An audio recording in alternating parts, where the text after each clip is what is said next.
Students हम discuss करेंगे art and culture के करंट अफेयर्स के बारे में। आर्ट एंड कल्चर के जो टॉपिक्स न्यूज़ के अंदर थे 11 जनवरी टू 20 जनवरी के दौरान में और हमारे यूपीएससी के एग्ज़ाम के पर्सपेक्टिव से इम्पोर्टेंट हैं, उनको हम यहाँ पे डिस्कस करेंगे। तो स्टूडेंट डिस्कशन को स्टार्ट करते हैं। फर्स्ट टॉपिक जो न्यूज़ के अंदर है वो है प्रेसिडेंट हाउस के पर्सपेक्टिव से। प्रेसिडेंट हाउस के वहाँ पे रिपब्लिक डे के सेलिब्रेशन के दौरान में जो 8 होम रिसेप्शन है उसको ऑर्गेनाइज किया गया, जिसके दौरान में इनविटेशन कार्ड है उसके ऊपर सदर्न इंडिया के जो स्टेट्स हैं वहाँ का जो क्राफ्ट है उसको ऐड किया गया। तो स्टूडेंट सदर्न इंडिया का जो क्राफ्ट है उसके रिगार्डिंग में इस टॉपिक के पर्सपेक्टिव से डिस्कशन है। आप देखिए अर्लियर फेज के अंदर में जो रिपब्लिक डे इंडिपेंडेंस डे का जो सेलिब्रेशन होता है प्रेसिडेंट हाउस के वहाँ पे, तो उसका जो इनविटेशन कार्ड है वहाँ पे एक सिंपल कार्ड हुआ करता था, वाइट कार्ड हुआ करता था, जिसके ऊपर हमारा जो लाइन कैपिटल है जो कि एम्परर अशोका के द्वारा कंस्ट्रक्ट किया गया था। कहाँ पे इसको कंस्ट्रक्ट किया गया था? लाइन कैपिटल को सारनाथ नाम की जो जगह है वहाँ पे।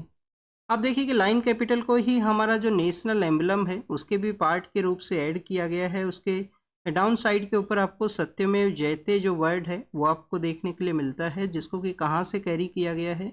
मुंडकोप उपनिषद जो है वहाँ से उसको कैरी किया गया है। यूपीएससी के द्वारा ये क्वेश्चन है, एक बार पूछा भी गया था प्रीलिम्स के पेपर के अंदर में, कि हमारे नेशनल एम्बलम के डाउन साइड के ऊपर जो सत्यमेव जयते है वो लिखा गया है, वो हमने कहाँ से जो लिया है, कहाँ से उसको लिया गया है।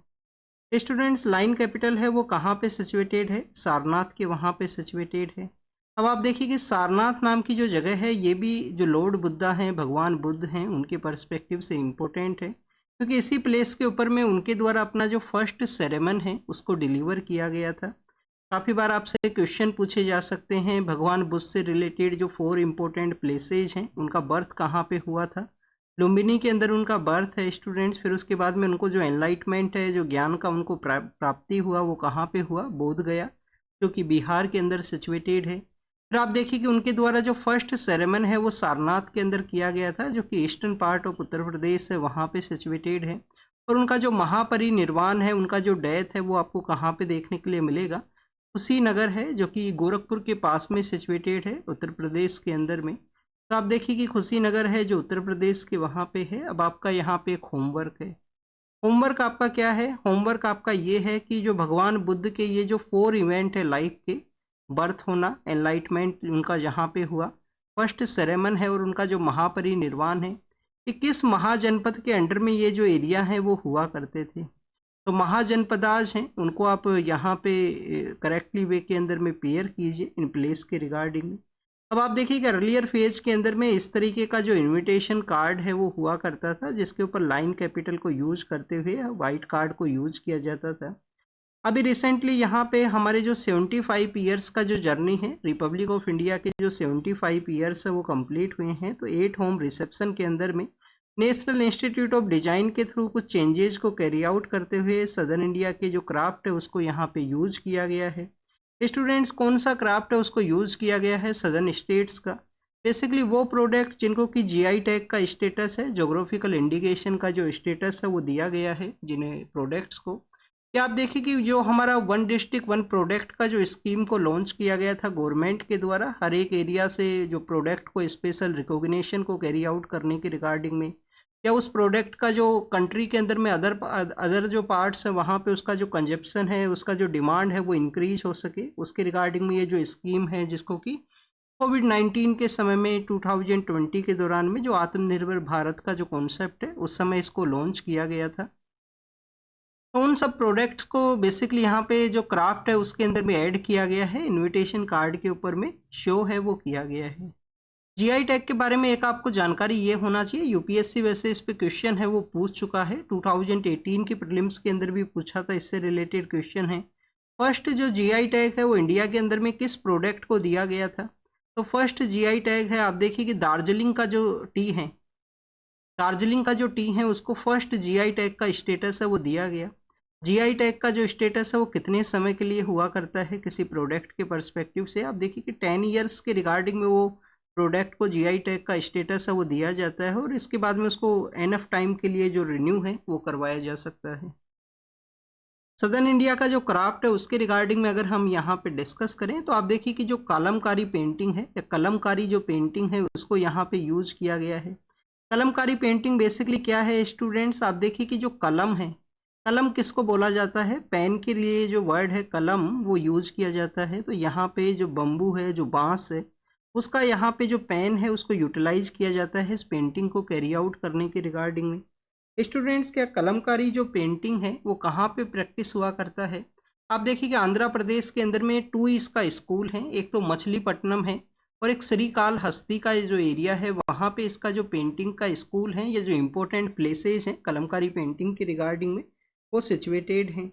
स्टूडेंट्स, मेनली विजयनगर एम्पायर के जो रूलर्स हुआ करते थे, आप देख विजयनगर एम्पायर के जो रूलर्स हैं उन दौरान में मेनली आपको इसका जो मेन डोमेन के अंदर में जो कलमकारी पेंटिंग है वो आपको देखने के लिए मिलेगा। पोचामपल्ली का जो एरिया है जो कि आंध्र प्रदेश के अंदर ही सिचुएटेड है, पोचामपल्ली का एरिया सॉरी तेलंगाना के अंदर में है प्रेजेंट समय में पोचामपल्ली। तो आप देखिए कि पोचामपल्ली का जो साड़ियाँ हैं, जो इक्कत हैं, उसको भी यहाँ पे यूज किया गया है बॉक्स के रिगार्डिंग में। तो कलमकारी पेंटिंग है विजयनगर एम्पायर्स के थ्रू में, बम्बू जो है, बांस जो है, उसके कलम से इसका जो कैरी आउट है वो किया जाता है इस पेंटिंग को।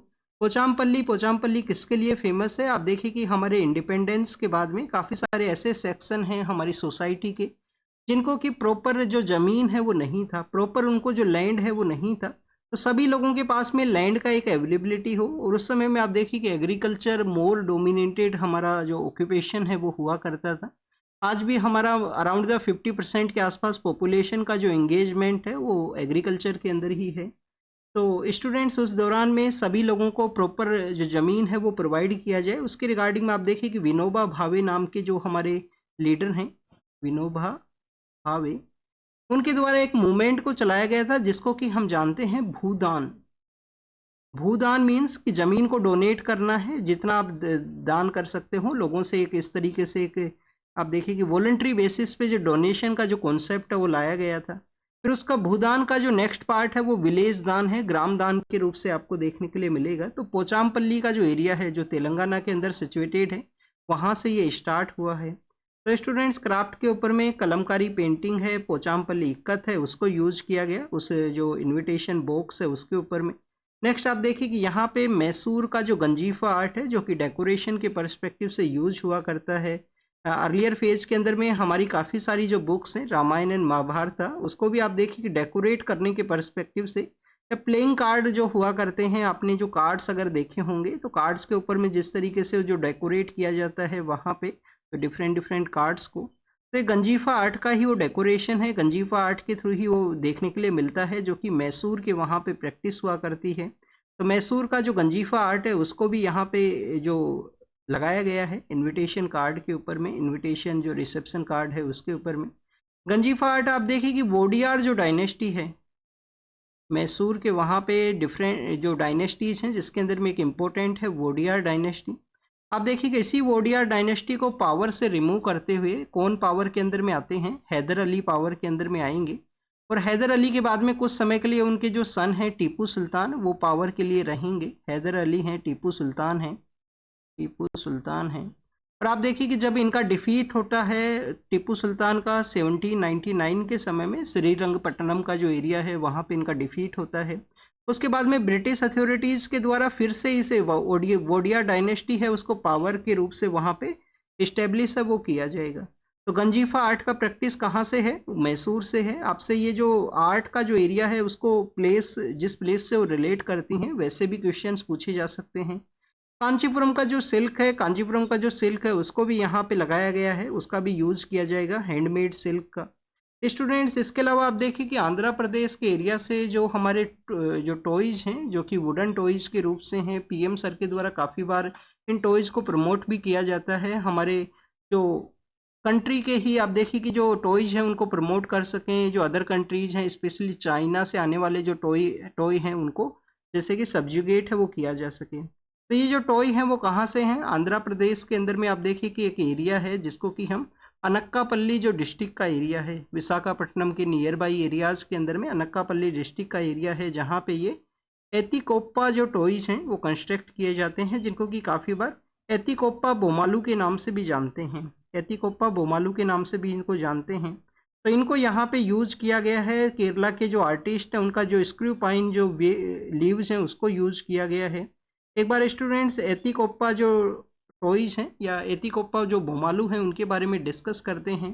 कहाँ पे इनका जो प्रोडक्शन है वो हुआ करता है। आप देखिए कि अनाकापल्ली डिस्ट्रिक्ट है, अनाकापल्ली डिस्ट्रिक्ट है आंध्र प्रदेश के अंदर में। वहाँ से एक रिवर फ्लो करती है, वरहा रिवर है, वरहा रिवर है। उसी एरिया के अंदर में अनकूड वुड है जिससे इनको बनाया जाता है, अनकूड वुड है जिससे इसका जो कंस्ट्रक्शन है वो आपको देखने के लिए मिलेगा। तो ये कुछ ऐसे प्रोडक्ट्स हैं जिनको कि यूज किया गया था इनविटेशन कार्ड के ऊपर में। इन सभी को आप प्रैक्टिस करना, सभी को अपना जो रेफरेंस बुक है उससे एक बार रेफर भी करना। कालमकारी पेंटिंग है, विजयनगर की कौन सी डायनेस्टी के समय में मेनली इसका यूज हुआ करता था, क्योंकि विजयनगर के अंदर भी आप देखिए कि 4 डिफरेंट डायनेस्टीज हैं उनका रूल हुआ करता था। सुलवा, तुलवा हैं और 2 अदर जो डायनेस्टीज हैं। इसके अलावा स्टूडेंट्स इनविटेशन कार्ड के अंदर में जो ड्रोन दीदीज हैं, जो हमारा ये गवर्नमेंट का एक इनिशिएटिव्स है कि वुमेन्स को एम्पावर करना है एग्रीकल्चर के भी पर्सपेक्टिव से, टेक्नोलॉजी का एडवांसमेंट करना है एग्रीकल्चर के अंदर में। तो हमारा जो वुमेन फार्मर्स हैं जिनको कि एजुकेट किया गया है, ट्रेनिंग वहाँ पे प्रोवाइड किया गया है ड्रोन दीदी का जो स्कीम के अंडर में, तो उनको भी यहाँ पे रखा गया है इन्वाइटीज के रूप से। एग्रीकल्चर जो नेचुरल फार्मिंग है, आप देखिए कि हमारी गवर्नमेंट के द्वारा एक स्कीम भी लॉन्च की गई थी, परंपरागत कृषि विकास योजना। तो स्टूडेंट्स परंपरागत जो कृषि विकास योजना है उससे रिलेटेड, कृषि विकास योजना उससे रिलेटेड जो फार्मर्स हैं उनको भी यहाँ पे इनवाइट किया गया है। एक आप देखिए कि हमारे एग्रीकल्चर के अंदर एक और एग्रीकल्चर प्रैक्टिस हुआ करती है, जीरो बजट नेचुरल फार्मिंग। इसको किसके द्वारा प्रमोट किया गया है? सुहास पालेकर है जो नाम के जो पर्सन है उनके द्वारा। और इसके अलावा स्टूडेंट जो पर्सन विद डिसेबिलिटी, जो डिसेबिलिटी के साथ में जो पर्सन है उनके द्वारा कुछ अचीवमेंट्स उनको कैरी आउट किया गया है। तो ऐसे 3 स्पेशल जो इन्वाइटीज हैं उनको भी इनविटेशन कार्ड्स हैं वो सेंड किए गए हैं रिपब्लिक डे के सेलिब्रेशन के दौरान में। पर्सन विद डिसेबिलिटी के बारे में आपको ये पता होना चाहिए कि अर्लियर फेज के अंदर हमारा जो 1995 के समय जो डिसेबिलिटी एक्ट हुआ करता था उसके अंदर जो नंबर ऑफ डिसेबिलिटी हैं वो काफ़ी कम हुआ करती थी। फिर 2016 के समय जब गवर्नमेंट के द्वारा न्यू एक्ट लाया गया तो आप देखिए कि 21 डिसेबिलिटीज़ हैं उनको वहाँ पे रिकॉग्नाइज किया गया है। इवन अगर आप इसको रीड करोगे तो आप देखिए कि किसी अगर वुमेन के ऊपर में या किसी गर्ल चाइल्ड के ऊपर में एसिड अटैक किया गया है किसी पर्सन के द्वारा, तो उसको भी डिसेबिलिटी का जो कैटेगरी है उसके अंदर रखा गया है, मोर यहाँ पे जो बेनिफिट उनको प्रोवाइड किया जा सके उनकी प्रोग्रेस के रिगार्डिंग में। तो ये कुछ ऐसे भी यहाँ पे कुछ जो इंफॉर्मेशन था उसको हमने डिस्कस किया आर्ट एंड कल्चर के अलावा।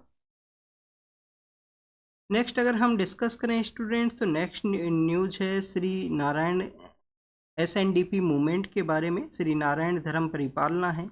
अभी आप देखिए कि रिसेंटली केरल के वहाँ पे एक मठ एरिया के अंदर में, वो मठ एरिया के अंदर में रिकॉग्नाइज किया गया कि जिस तरीके से जो मेल पर्सन है जब उनको टेंपल के अंदर एंटर करना होता है तो उनको जो साइट है उसको रिमूव करना होता है। इसके रिगार्डिंग में काफ़ी कुछ पब्लिश हुआ था द हिंदू के अंदर में, ग्राउंड जीरो का जो रिपोर्ट है उसके अंदर भी बताया गया था। तो मठ के द्वारा बेसिकली आप देखिए कि कॉल दिया गया कि ये जो प्रैक्टिस है जो काफ़ी ओल्ड प्रैक्टिस है, जो साइट को वहाँ पे निकाला जाता है उसको रिमूवल का जो प्रैक्टिस है इसको एंड किया जाए। अब बेसिकली अगर हम बात करें उस मठ के बारे में तो श्री नारायण गुरु से वो रिलेटेड है। श्री नारायण गुरु से रिलेटेड है, शिवागेरी का जो एरिया है उसके अंदर सिचुएटेड है केरल के अंदर में। एग्जाम के पर्पज से क्या इंपॉर्टेंट है, फर्स्ट ऑफ ऑल आपको नारायण गुरु के बारे में पता होना चाहिए। तो श्री नारायण गुरु हैं one of the important philosopher हैं, सोशल रिफॉर्मर हैं और आप देखिए कि ह्यूमैनिटेरियन पर्सन है जिनके द्वारा लेट जो 19th सेंचुरी है उस समय में त्रावणकोर है, कोची का एरिया है, मालाबार का जो रीजन है उस एरिया के अंदर में कास्ट डिस्क्रिमिनेशन के अगेंस्ट में जो एक्टिविटी है उसको कैरी आउट किया गया। मीन्स जो श्री नारायण गुरु हैं वो सोशल रिफॉर्म मूवमेंट है, सोशल रिफॉर्म मूवमेंट है उसके एक वन ऑफ द इम्पोर्टेंट जो पर्सन है वो आपको लेट 19th सेंचुरी है उस समय में आपको देखने के लिए मिलेंगे। आप देखिए उस समय काफ़ी सारे जो अदर एरियाज़ के अंदर भी मूवमेंट है वो चल रहे थे, चाहे वुमेन एजुकेशन की रिगार्डिंग में हो या सोशल डिस्क्रिमिनेशन को एलिमिनेट करने के पर्सपेक्टिव से हो। श्री नारायण गुरु के द्वारा आप देखिए कि वहाँ पे एक जो स्लोगन है या कॉल है वो दिया गया कि वन कास्ट वहाँ पे होना चाहिए। One cast one God one religion for the Mankind, ये फिलोसफी है वो उनके द्वारा प्रमोट है वो किया गया था उस दौरान में, जब उनके द्वारा कास्ट डिस्क्रिमिनेशन है उसके अगेंस्ट में जो एक्टिविटीज़ हैं उनको कैरी आउट किया गया। स्टूडेंट्स 1888 के समय में आप देखिए कि लेट 19th सेंचुरी के दौरान में उनके द्वारा before the temple entry movement, जो टेम्पल एंट्री मूवमेंट है जो कि आपको लेटर फेज में 1924 या 20s के समय में आपको 20 से लेकर 24 का जो समय है उस समय आपको देखने के लिए मिलेगा। उससे काफ़ी दिनों पहले आप देखिए कि ओप्रेस जो क्लास है, जिस क्लास को यहाँ पे जिन कास्टों को टेम्पल के अंदर एंट्री नहीं था उनके रिगार्डिंग में टेम्पल एंट्री मूवमेंट है उसको कैरी आउट किया गया। लॉर्ड शिवा का जो स्टैचू है उसके रिगार्डिंग में आप देखिए कि कुछ ऐसी कम्युनिटीज़ हैं जिनको कि वर्शिप नहीं था, उनको वर्शिप है वो अलाउ किया गया। और अरावीपुरम नाम का एक रिवर है जहाँ पे आप देखिए कि उनके द्वारा ये जो एक्टिविटीज़ हैं उसको कैरी आउट किया गया था केरल के अंदर में। एसएनडीपी मूवमेंट का उनके द्वारा इस्टेब्लिशमेंट है 1903 के समय में। उसके उनका जो बेसिक मैंडेट यही था कि एजुकेशनल यहाँ पे एजुकेशन को प्रोवाइड किया जाए, सोशल अपलिफ्टमेंट है, ओप्रेस पर्सन है उनका यहाँ पे कैरी आउट किया जाए। और इजावा नाम का एक कम्युनिटी है, इजावाज नाम का एक कम्युनिटी है, उनका आप देखिए कि काफ़ी सारा जो इन्फ्लुएंस है वो आपको ऐसे जो नारायण गुरु हैं उनके साथ में देखने के लिए मिलेगा। टिकट लेटर आप देखिए कि उनके द्वारा अपने अपने आप को एसएनडीपी जो योगम है उससे डिसोसिएट भी कर दिया गया था। जो इजावाज कम्युनिटीज़ हैं उनका वहाँ पे जो मेन स्ट्रीम के अंदर में जो ऐड है उनको जिस तरीके से उनके द्वारा डिस्क्रिमिनेशन है उसको रिड्यूस किया गया था। शिवागेरी वो एरिया है जहाँ पे नारायण गुरु के द्वारा एक मेजर पिलग्रिमेज सेंटर है इजावाज का प्रेजेंट समय के अंदर में, जिनके द्वारा अपने जो मठ हैं उनको वहाँ पे इस्टेब्लिश है वो किया गया। तो यहाँ से क्वेश्चन क्या हो सकता है, एक तो इनका फिलोसफी के रिगार्डिंग में क्वेश्चन आपसे पूछा जा सकता है। टू स्टेटमेंट बेस्ड क्वेश्चन हो सकते हैं कि इनके द्वारा सोशल डिस्क्रिमिनेशन को कैरी आउट किया गया, टेम्पल एंट्री मूवमेंट से पहले इनके द्वारा किया गया था, ऐसा भी ऑप्शन हो सकता है कि टेम्पल एंट्री मूवमेंट के बाद में कैरी आउट किया गया इनके द्वारा मूवमेंट को। अगर आपको कोई दो इवेंट को कंपेयर करवाना है एग्जामिनर को तो इस तरीके से क्वेश्चन आपसे पूछा जा सकता है। इनका फिलोसफी के बारे में क्वेश्चन हो सकता है कि one cast one God one religion का जो फिलोसफी है वो किसके द्वारा डिलीवर किया गया था सोशल रिफॉर्म्स मूवमेंट के दौरान में। तो ऐसे आपसे जो सवाल हैं वो हो सकते हैं। नेक्स्ट टॉपिक के बारे में अगर हम डिस्कस करें तो गंगा सागर मेला के बारे में है। गंगा सागर मेला कहाँ पे ऑर्गेनाइज किया जाता है? आप देखिए कि रिवर गंगा जब समुद्र से मिलती है, ओशियन से जब मिलती है बे ऑफ बंगाल के अंदर में, तो उस एरिया के अंदर में एक सागर आइलैंड है वो सिचुएटेड है। वेस्ट बंगाल के अंदर में कौन सा आइलैंड है स्टूडेंट? सागर आइलैंड है। यहाँ पे जो सागर आइलैंड है उसके ऊपर में ये जो मेला है वो ऑर्गेनाइज होता है मकर संक्रांति के सेलिब्रेशन के दौरान में। तो जो सागर आइलैंड है वहाँ पे मकर संक्रांति के सेलिब्रेशन के दौरान में मेला है वो ऑर्गेनाइज होता है। रिचुअल क्लीनिंग है उसको कैरी आउट किया जाता है बेसिकली उस मेला के अंदर में। जो समुद्र के अंदर में गंगा रिवर के अंदर में लोग हैं वो अपने आप को जो आप देखिए वर्शिप करेंगे, अपना जो स्नान है उसको कैरी आउट करते हैं। तो सागर आइलैंड कहाँ पे सिचुएटेड है? बे ऑफ बंगाल के अंदर में। बे ऑफ बंगाल के अंदर में है। आप सपोज कीजिए ये वेस्ट बंगाल है जिसका नॉर्दर्न एक्सटेंशन है वो काफ़ी ज़्यादा है, और सपोज कीजिए वेस्ट बंगाल है, इसका जो सदर्न पार्ट है जहाँ पे गंगा है सुंदरबन का जो डेल्टा क्रिएट करते हुए मिलती है बे ऑफ बंगाल से। तो स्टूडेंट्स ये आप देखिए कि ये बे ऑफ बंगाल के अंदर सिचुएटेड है। पिलग्रिमेज का विजिट होता है इस आइलैंड के ऊपर में। एवरी ईयर रिलीजियस फेयर को ऑर्गेनाइज किया जाता है। गंगा रिवर का ओशियन के साथ में जो कन्फ्लुएंस है, ओशियन के साथ में कन्फ्लुएंस होने से पहले इस एरिया के अंदर में जो सेलिब्रेशन है, जो यहाँ पे पिलग्रिमेज है उसको कैरी आउट करते हैं। कपिल मुनि का जो टेम्पल है वो सिचुएटेड है, और आप देखिए कि डिमांड वहाँ पे क्या है, कपिल मुनि जो सेंट कपिल मुनि हैं उनका वो टेम्पल है वो सिचुएटेड है।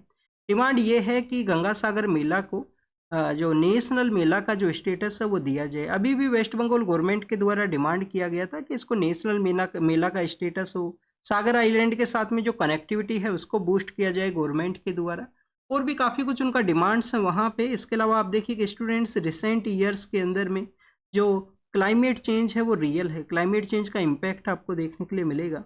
तो आप देखिए कि क्लाइमेट चेंज का यहाँ पे इम्पैक्ट देखने के लिए मिला है। सी लेवल राइज होने की वजह से काफ़ी कुछ ऐसे भी एरियाज हैं जिसके अंदर में जिनका सबमर्जेंस का जो सिचुएशन है वो क्रिएट होता है। सागर आइलैंड के वहाँ पे गंगा सागर मेला के अंदर में सी लेवल राइज का जो प्रॉब्लम्स हैं वो देखा गया है। तो ये गंगा सागर मेला के बारे में था। नेक्स्ट अगर हम बात करें स्टूडेंट सेंट अगस्त्या के बारे में है।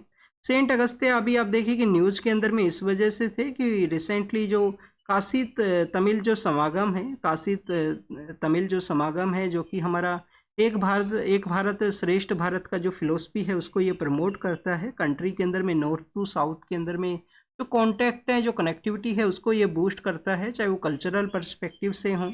तो सेंट अगस्तिया हैं, सेंट अगस्तियार हैं, उनका फिलोसफी को मेन फोकस के अंदर रखा जाएगा। फरवरी के मंथ के समय ये ऑर्गेनाइज होगा, काशी तमिल से समागम है। तो आप देखिए कि जो सेंट अगस्तिया है वो कौन है, एक इंटेलेक्चुअल ब्रिलियंट पर्सन है, जिनके द्वारा तमिल लैंग्वेज है उसको प्रमोट भी किया गया है। इनके बारे में समय समय पे जो आर्टिकल्स हैं वो पब्लिश होते हैं। काफ़ी सारे टेम्पल्स के अंदर में इनका प्रेजेंस बताया गया है कि कैसे उनके द्वारा टेम्पल्स के जो आप देखिए इंस्क्रिप्शंस के ऊपर में लिखा हुआ है। तो आंध्र प्रदेश के अंदर सिचुएटेड टेम्पल है, जिसके रिगार्डिंग में द हिंदू के अंदर रिपोर्ट है वो पब्लिश हुआ था कि तमिल लैंग्वेज को प्रमोट इनके द्वारा किया गया। सेक्रेड जो वैल्यूज हैं, जो नॉलेज है, जो ट्रेडिशन है और हेरिटेज है उसका, हमारी कंट्री का, उसका प्रमोशन इनके द्वारा किया गया। आप देखिए कि हमारे जो सेंट्स हुआ करते थे, हेल्थ के पर्सपेक्टिव से भी उनके काफ़ी सारे जो वर्क आपको देखने के लिए मिलेंगे। तो जो सेज अगस्त्या हैं या जो सेंट अगस्तियार हैं, उनके द्वारा आप देखिए कि जो सिद्धा सिस्टम ऑफ मेडिसिन है, सिद्धा सिस्टम ऑफ मेडिसिन है, उसको भी इनके द्वारा कंट्रीब्यूट किया गया, प्रमोट किया गया। आपने गवर्नमेंट का रिगार्डिंग में रीड किया होगा आयुष जो मिनिस्ट्री है उसके बारे में, या आयुष का जो हमारा मिशन है उसके पर्सपेक्टिव से। तो आप देखिए कि हर एक जो टर्म है यहाँ पे आयुष के अंदर में जो डिनोट किया गया है, जो हमारे ट्रेडिशनल मेडिसिन के जो प्रैक्टिस हुआ करते थे। ऐसे अगर हम बात करें तो स्टूडेंट्स आयुर्वेदा हैं, ऐसे आप देखिए कि आयुर्वेदा हैं, आयुर्वेदा का आपको प्रमोशन है वो देखने के लिए मिलेगा। वाई से आप देखिए कि योगा है, वाई से योगा है। अगर हम बात करें स्टूडेंट्स यू से, तो यू से यहाँ पे यूनानी सिस्टम ऑफ मेडिसिन है उसको बताया गया है। स्टूडेंट्स एस से सिद्धा है, सिद्धा को प्रमोट किसके द्वारा किया गया था, सेंट अगस्तियार हैं, सेंट अगस्तिया हैं उनके द्वारा। एस से आप देखिए कि सिद्धा हैं, सिद्धा प्रैक्टिस आपको सदर्न इंडिया के अंदर देखने के लिए मिलेगा। और स्टूडेंट्स एच से आपको जो होम्योपैथी है, जो होम्योपैथी है वो आपको एच से है वो देखने के लिए मिलेगा। तो सीधा सीधा सिस्टम ऑफ मेडिसिन है, तमिल का जो लिटरेचर है, इन हमारी कंट्री का जो कल्चरल यूनिटी है उनको इनके द्वारा कैरी आउट किया गया।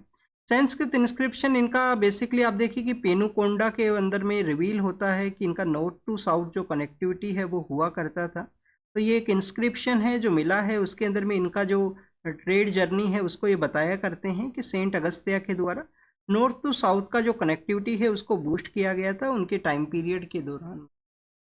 अब इसके अलावा आप देखिए कि तमिल लैंग्वेज है, हमारी कंट्री का जो तमिल लैंग्वेज है उसको क्लासिकल लैंग्वेज का भी स्टेटस है। तो हमारी कंट्री के अंदर में क्लासिकल लैंग्वेज रिसेंटली गवर्नमेंट के द्वारा कुछ लैंग्वेज है उनको ऐड किया गया है। तो आप देखिए इसको याद रखने का एक तरीका है।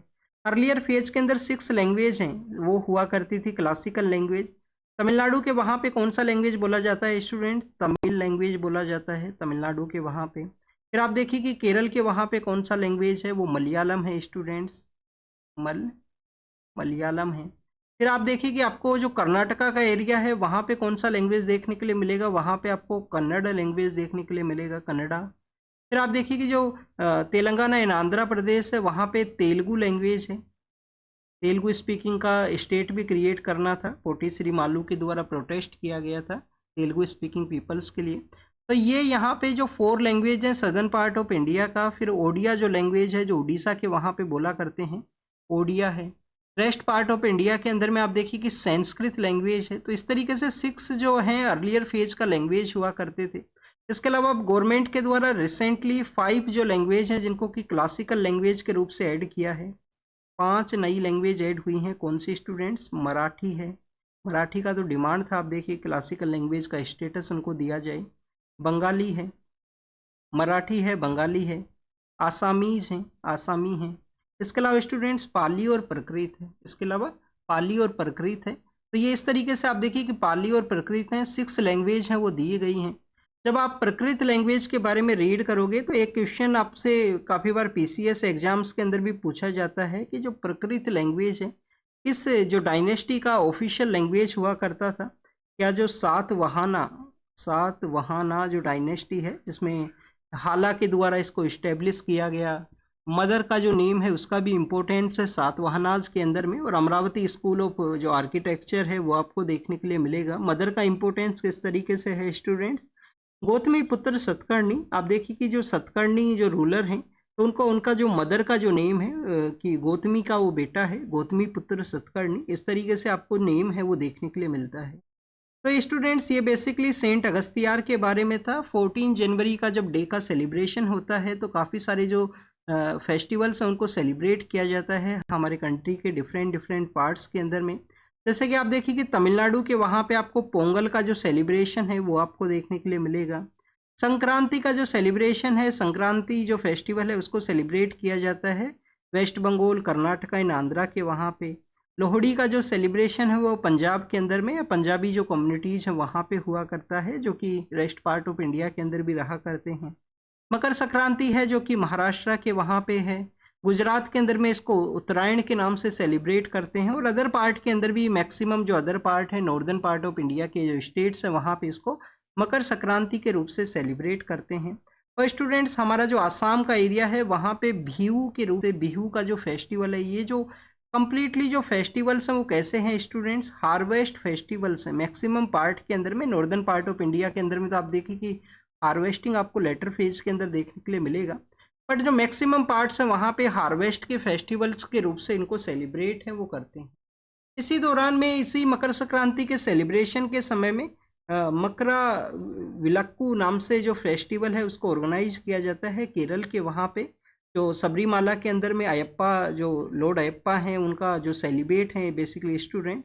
तो आप देखिए कि लॉर्ड अयप्पा हैं जिनके द्वारा कम्प्लीटली अपनी लाइफ के अंदर ब्रह्मचर्य है उसका पालन किया गया था। उनके टेम्पल एंट्री मूवमेंट के, टेम्पल का अंदर एंट्री है वुमेन्स का करवाया जाए, वैसा भी पेटिशन है वो फाइल हुआ था कोर्ट के अंदर में। कोर्ट के द्वारा वहाँ पे एंट्री को अलाउ भी किया गया था। तो बेसिकली आप देखिए कि जो लॉर्ड अयप्पा हैं उनका जो प्लेस है सबरीमाला के वहाँ पे, तो वहाँ पे ये जो फेस्टिवल का सेलिब्रेशन है वो हुआ करता है। तमिलनाडु के अंदर में जब पोंगल का सेलिब्रेशन होता है तो जल्लीकट्टू एक इवेंट को ऑर्गेनाइज किया जाता है। मदुरई है, डिंडीगुल का जो एरिया है उस एरिया के अंदर में। तो आप देखिए कि वहाँ पे भी कभी कभी जो animal welfare board of India या पेटा नाम का जो इंस्टीट्यूट है उनके द्वारा कि एनिमल्स के अगेंस्ट में जो क्रुएलिटी का जो प्रैक्टिस है वो ना किया जाए, क्योंकि उसके रिगार्डिंग में पेटिशन है उसको फाइल करते हैं कोर्ट के अंदर में। कोई भी क्रुएलिटी का प्रैक्टिस है वो नहीं होना चाहिए एनिमल के अगेंस्ट में। तो ये फेस्टिवल्स के सेलिब्रेशन के बारे में हमने यहाँ पे रीड किया। Animal welfare board of India का हेडक्वार्टर कहाँ पे है? अर्लियर फेज के अंदर हेडक्वार्टर है वो मद्रास के अंदर हुआ करता था। अब जो इसका हेडक्वार्टर है वो आप देखिए कि बल्लभगढ़ नाम की जो जगह है जो कि हरियाणा के अंदर सिचुएटेड है, नियर बाई दिल्ली के अंदर में। तो बल्लभगढ़ के वहाँ पे इसका जो हेडक्वार्टर है वो सिचुएटेड है। तो ये कुछ फेस्टिवल्स के बारे में हमने देखा। गुजरात के अंदर में मकर संक्रांति के दौरान में क्या सेलिब्रेट होता है स्टूडेंट्स? उत्तरायण, उत्तरायण के रूप से उसको सेलिब्रेट करते हैं।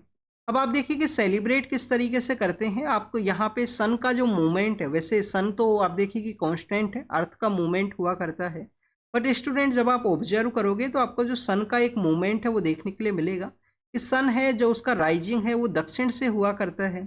अब उसका जो राइजिंग है वो धीरे धीरे आपको नॉर्दर्न पार्ट से देखने के लिए मिलेगा। अगर आप डेली बेसिस पे इसको ऑब्जर्व भी करते हो तो नॉर्दर्न जो हमारा समर का जो पीक सीजन हुआ करता है तो उस समय सन का जो राइजिंग है वो नॉर्दर्न पार्ट से है, और लेटर फेज के अंदर में इस विंटर के समय में आपको दक्षिण से देखने के लिए मिलता है। तो सन का जो ये मूवमेंट है दक्षिण से जो उत्तर के लिए जो मूवमेंट है उसी को उत्तरायण है, उत्तरायण का जो नाम है वो दिया गया है। तो this is all the information related to the art and culture के जो करंट अफेयर्स हैं उनके बारे में। अब आप देखिए कि 11 जनवरी टू 20 जनवरी के टॉपिक्स थे उनको हमने डिस्कस किया है। नेक्स्ट हम डिस्कस करेंगे स्टूडेंट 21 से लेकर 31 तक के जो जनवरी के जो टॉपिक्स हैं उनको। और भी काफ़ी सारे टॉपिक्स हैं जो हम सभी सेक्शंस के अपलोड किए हैं। कुछ जो लेक्चर्स हैं वो आप देखिए कि मेंबर्स ओनली के लिए रहेंगे, और मैक्सिमम जो लेक्चर्स हैं 80 to 90% जो लेक्चर्स हैं वो सभी के लिए आपके लिए ओपन रहेंगे। तो आप इनको एक्सेस कीजिए, रीड कीजिए, रिवाइज कीजिए, जो भी आपको इन्फॉर्मेशन मिला है उसको नोट डाउन भी कीजिए। तो thank you students, thank you very much.